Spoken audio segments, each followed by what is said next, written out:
Viewers from mine of knowledge, अस्सलाम वालेकुम।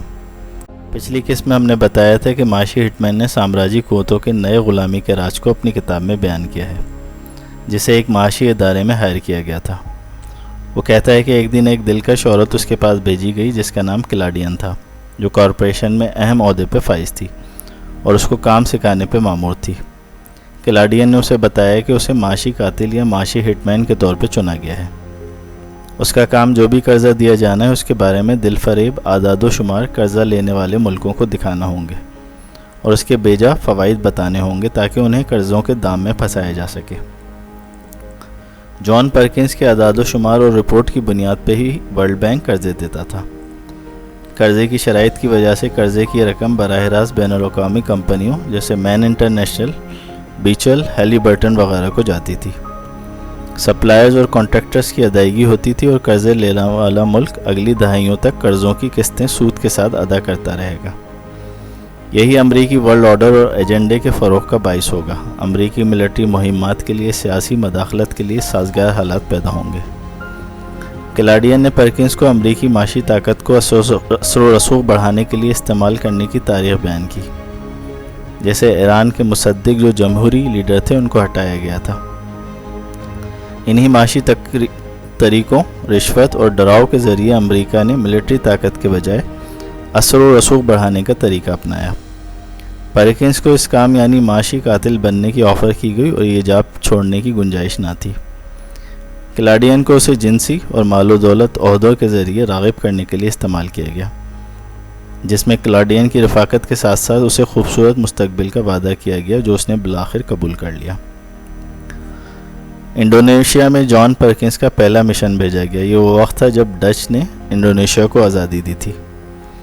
1965 में कम्युनिस्ट कुव्वतें वहाँ चीन से मिल रही थी। कम्युनिस्ट कुव्वतों के ख़िलाफ़ फौरी अमेरिका मंसूबा बना। मंसूबा ये था कि इलेक्ट्रिक पावर का मंसूबा इंडोनेशिया में शुरू किया जाए, जिससे ख़ित्ते में अमरीकी मौजूदगी और असर व रसूख को बढ़ावा मिलेगा। यहाँ जॉन परकिंस का पहला काम बिजली के मंसूबे का तज्ज़िया करना मैन इंटरनेशनल के ज़रिए, जिसमें उसे नौकरी दी गई थी। इसके चंद इंजीनियर्स और माशी मारीन के साथ वो जकार्ता के बेहतरीन होटल में 3 माह तक अपने मिशन में लगा रहा। मिशन ये था कि जावा दुनिया की सबसे गुंजानाबाद जगह को बिजली फराम की जाए और उसके पीछे असल मिशन ये था कि कम्युनिस्ट असर व रसूख को ख़ित्ते से दूर रखा जाए। इसका असल फ़ायदा अमरीकी कंपनियों को भी होता, जिनकी ऑयल इंडस्ट्री और बिजली इंडस्ट्री भी पूरा फ़ायदा उठाती। पनामा पर 1989 में हमले को भी जॉन परकिंस इसी माशी दहशतगर्दी का शाखसाना करार देता है, जिसके पीछे सैकड़ों लोगों की जानें ज़ाया हुई और ये उसी माशी लालच, करप्शन और मकरू निज़ाम का शाखसाना था। इराक़ में 80 और 90 की दहाई में इराक़ के हालात पे वो कुछ जानता था, कोई नहीं जानता था। जॉर्ज बुश, डिक चेनी वगैरह के ख़ित्ते में बराह रास्त तेल इंडस्ट्री से वाबस्ता मफादात थे। मल्टी नेशनल कंपनियां बीचल और हैलीबर्टन सद्दाम हुसैन मरहूम के साथ पुरकशिश डील करने में कोशा थीं। मशरिक़ वस्ता में अहम माशी मरकज़ होने की वजह से इराक़ तेल कंपनियों के लिए हीरो जवाहरात से कम ना था और मशरिक़ वस्ता में सियासी असर व रसूख के लिए इन तेल कंपनियों का अहम तरीन किरदार था। लेकिन सद्दाम हुसैन मरहूम एक दूर अंदेश और ज़हीन हुक्मरान थे और इन बड़े मगरमच्छों के दाम में आने वाले ना थे।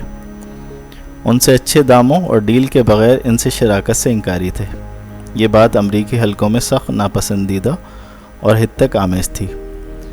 जॉर्ज बुश को अमरीका में सुबकी का सामना था कि अचानक सद्दाम हुसैन ने कुवैत पे हमला करके उसके रास्ते मशरिक़ वस्ता के ऑयल और गैस पे खोल दिए। परकिंस अपने माशी साथियों के उस वक्त जोश व खरोश को याद करता है कि वो मशरिक़ वस्ता में दाखिले और मारो ज़र की बरसात लेने के लिए तैयार बैठे थे मगरमच्छों की तरह। और फिर इराक़ पर हमले के बाद अमेरिका ने वो सब कुछ हासिल कर लिया जो उसे चाहिए था।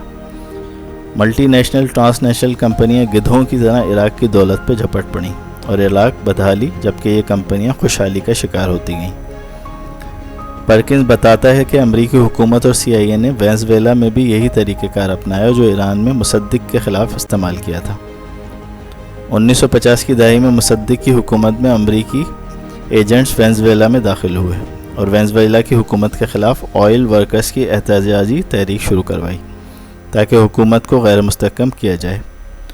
ہوگو شاویز کو ہٹانے کے لیے افواہیں اور پروپیگنڈے کا بھی استعمال کیا گیا، مگر CIA ناکام ہوئی۔ حکومت گرانے کی یہ سازش اور احتجاج پرکنس کو یقین تھا کہ امریکی حکومت نے کروائے تھے۔ پرکنس عراق میں صدام حسین مرحوم کی پھانسی کے بارے میں کہتا ہے کہ اگر صدام امریکی آئل کمپنیوں کی بات مان لیتے تو ان کی حکومت قائم رکھی جاتی۔ وہ کہتا ہے کہ امریکی ہتھیاروں کی نیریز نے ہی ہمیشہ سے عراق کو کیمیائی ہتھیاروں کو بنانے، بیچنے اور بہتر بنانے میں مدد کی تھی، مگر بعد میں ویپن آف ماس ڈسٹرکشن کے نام پہ ہی عراق کو تہس نہس کر دیا گیا۔ پرکنس نے عراقی حملے اور اس کے نتائج کے بارے میں حیران کن انکشافات کی ہیں۔ وہ کہتا ہے کہ امریکی سلطنت محض اپنی کرنسی پہ کھڑی اور زندہ ہے۔ اگر کرنسی کا معیار ڈالر کے بجائے کسی اور کرنسی یا سونے میں بدل دیا جائے تو امریکہ خود بخود شدید ترین بحران اور بڑے قرضوں کے جال میں پھنس جائے گا۔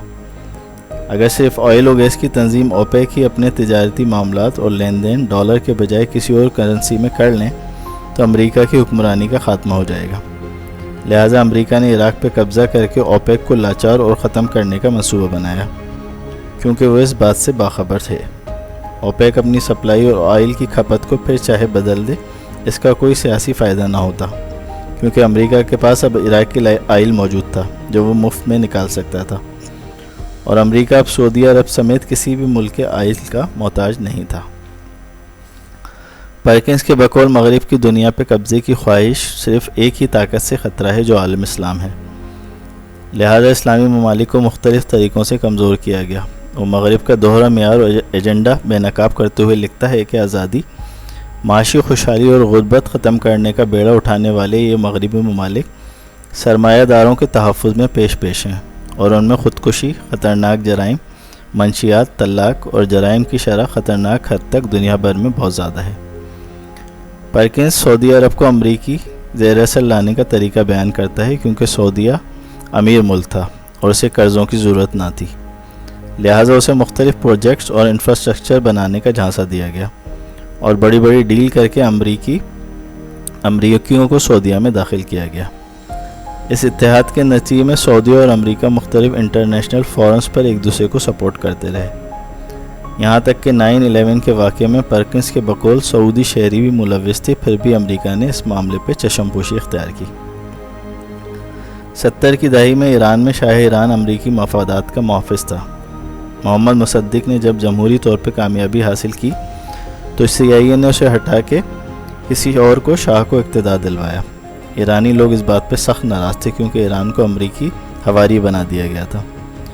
شاہ کی ظالم خفیہ فوج سواق کو امریکی پشپنائی حاصل تھی، جس وجہ سے ایرانیوں کا غم و غصہ عروج پہ تھا، اور پھر اس کا اظہار انقلاب ایران کی صورت میں نکلا۔ جب آیت اللہ خمینی نے اقتدار سنبھالا تو تمام امریکی پروجیکٹس کی ادائیگی بند کر دی، اور یوں امریکہ ایران کے اتحادی سے اس کا سخت حریف بن گیا، جو آج تک اسی طرح ہے۔ جان پرکنس افریقہ میں اسی مکروہ نظام کے مظالم اور استحصال کو بیان کرتا ہے، جس میں سینکڑوں کالے غلام ایک پرانے گنے کے کھیت کی دیواریں بناتے ہوئے موت کے گھاٹ اتارے گئے، اور وہ ہزاروں غلام جنہیں ان کے گھروں سے گھسیٹ کر غلامی کی زنجیروں میں جکڑ کر کیریبین لایا گیا تھا۔ افریقی غربت اور استحصال کو دیکھ کے اسے امریکی تہذیب کے دوغلے پن، منافقت، مکاری، حوث پرستی اور کھوکھلے پن سے شدید نفرت محسوس ہوئی، اور آخرکار جب وہ ورلڈ ٹریڈ سینٹر پہ اپنے ہی ملک کی تباہی کو اپنی آنکھوں سے دیکھ رہا تھا اور اسی نظام کے ذریعے، تو پرکنس کا ضمیر جاگا اور اس نے مغربی تہذیب کو اپنے ہی ہاتھوں مزید تباہ ہونے سے بچانے کے لیے یہ کتاب لکھی، جس کا خلاصہ آپ سن چکے ہیں۔